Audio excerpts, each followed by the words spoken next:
Hi, friends. Welcome back. It's time for us to finish our book, Aunt Flossie's Hats and Crab Cakes Later. So yesterday we started this and we met two young girls who visit a member of their family every week. They spend time together with treats and by talking about things that their great Aunt Flossie remembers. Yesterday I loved hearing all about the special things you do with your family. I heard about different holiday celebrations. I heard about different meals or places you go together each year, and it was really exciting to get to know you a little bit better. So let's finish our story.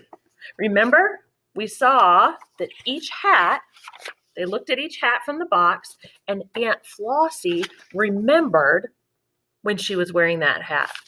Let's see what else she remembers. Aunt Flossie closed her eyes. I think she was seeing long ago. I wondered about crab cakes. Did they have crab cakes way back then? Then Sarah sniffed Aunt Flossie's hat. No more smoky smell, she said, but I thought I could smell some, just a little. Then Sarah tried on a different hat, dark blue with a red feather. This one, Aunt Flossie, this one. Ooh, it sounds like she wants to hear the story of when Aunt Flossie wore that hat. Aunt Flossie closed her eyes and thought a minute. Oh my, yes, my, what an exciting day.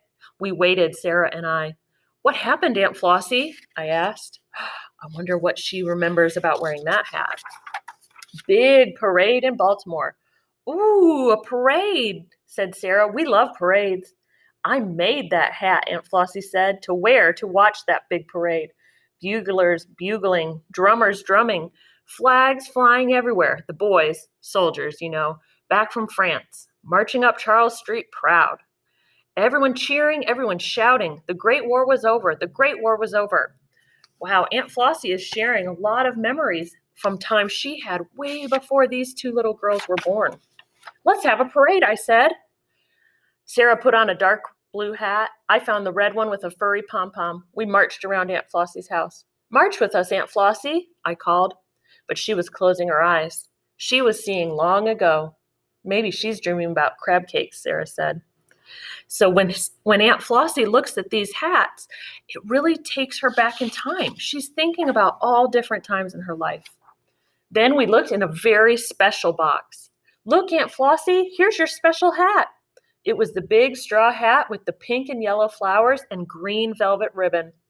Aunt Flossie's favorite best Sunday hat. It's our favorite story because we are in the story and we can help Aunt Flossie tell it. Oh, so this story must have happened a little more recently if the girls are in it. Aunt Flossie smiled. One Sunday afternoon, she said, we were going out for crab cakes. Sarah and Susan and Mommy and Daddy, I said. And Aunt Flossie, said Sarah. Aunt Flossie nodded.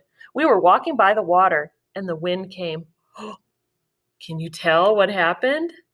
They're walking by the water and the wind came. Look at the next page. Let me tell it, I said. The wind came and blew away your favorite Sunday hat. My favorite best Sunday hat, said Aunt Flossie. It landed in the water. It was so funny, said Sarah. I didn't think so, said Aunt Flossie. They are all remembering that day now. And Daddy tried to reach it, I said, but he slid down in the mud. Daddy looked really surprised and everyone laughed. Oh, I bet the girls were laughing very hard to see that happen to their dad. Mommy got a stick and leaned in so far, she almost fell in, but she couldn't reach it either. The water rippled and your favorite best Sunday hat just floated by like a boat. Wow. Just looking at that hat made them remember that day just like it had happened. Now comes the best part, and I'll tell it, said Sarah. A big brown dog came. It was walking with a boy. May we help you? The boy asked. My dog Gretchen can get it. The boy threw a small stone, and it landed in Aunt Flossie's hat. Fetch, Gretchen, fetch! Fetch, Gretchen, fetch! Oh my gosh, fetch means to go get it to that dog. Gretchen jumped into the water and she swam. She swam and she got it. Gretchen got Aunt Flossie's hat. Hooray for Gretchen! We all jumped up and down. Hooray for Aunt Flossie's hat! Wow, that's a very memorable day. It was very wet, said Aunt Flossie, but it dried just fine, almost like new. My favorite best Sunday hat. I like that story, I said. So do I, said Sarah. And I like what happened next. We went to get crab cakes. Crab cakes are like a little patty, almost like a Krabby Patty from SpongeBob, where they mix crab and some vegetables together with breadcrumbs and fry them up. Crab cakes, said Aunt Flossie. What a wonderful idea. Sarah, Susan, telephone your parents. We'll go get some crab cakes right now. I can tell from this story they live in Baltimore, which is a place where there are lots of crabs, so they're probably a family favorite. I think Sarah and I will always agree about one thing. Nothing in the whole wide world tastes as good as crab cakes. Look at their whole family together again. But crab cakes taste best after stories about Aunt Flossie's hat. So just like your families, this family did some special things each week to spend time together. And they also had a great time talking about different memories they all had. I hope you enjoyed listening to this story today.